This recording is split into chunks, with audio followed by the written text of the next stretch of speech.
Hi, it's Jared O'D here at Dynamis, and today I wanted to relate to you some of the things that we've been discovering as we talk to education staff around the country on our positive handling and positive behavior management courses.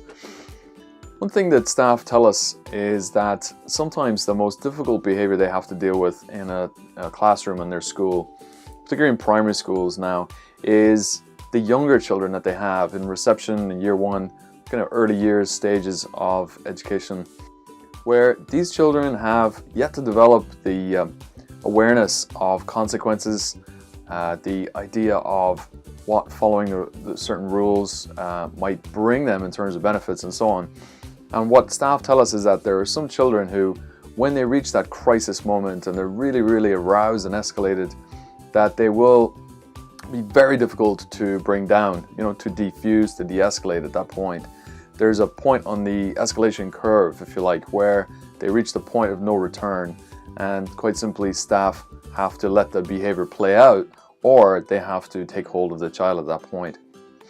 There's a really key element that we get into with the staff there, and that is that what we know from various published pieces of work over the years is that one effective strategy to use with young children is to give their feelings a name. Now, from our colleagues at Vistelar and Verbal Defense and Influence in the US, we know that this is a very universal conflict management tactic that we can use called paraphrasing. Essentially what that means is when somebody is escalating and they're starting to lose their ability to think straight or think clearly about what the problem that they're dealing with is, they'll use a lot of words. One key element of that we must understand is that people say many things, but often their meaning is somewhat hidden or obscured by those words. So we get to a point whereby somebody is producing a lot of behavior in front of us for words and verbalizations, and also the agitated behaviors of body language of aggression. And what we have to do is listen very hard for what the real meaning is behind their behavior.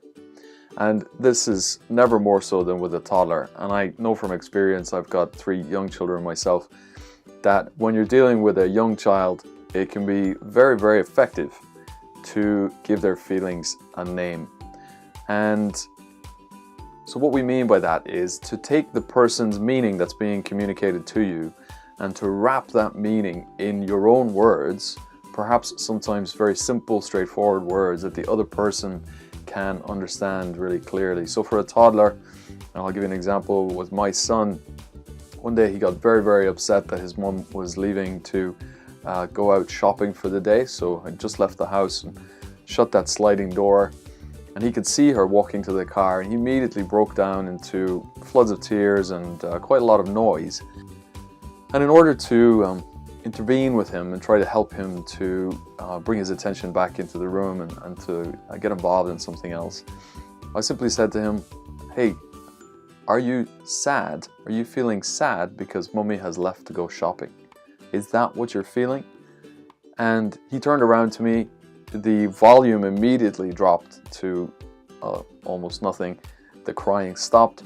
He looked at me and he nodded. And for me, that was a real key moment, a moment of realization, and just how powerful this paraphrasing strategy can be, where we put the person's communicated meaning into our words. And with a young child, an easy way to do that is to put a feeling on the behavior you're seeing or on their feelings as you perceive them, and feed it back to them to see if you're correct, if they can realize that that's how they're feeling. And of course, we know this is a tactic that really experienced teachers and teaching assistant staff use every day up and down the country. But in our system, we call that paraphrasing, and I thought you might want to think about that today, take it on board, and take it back into the classroom next week. I hope it was helpful. I'll see you again on a video soon. Thanks.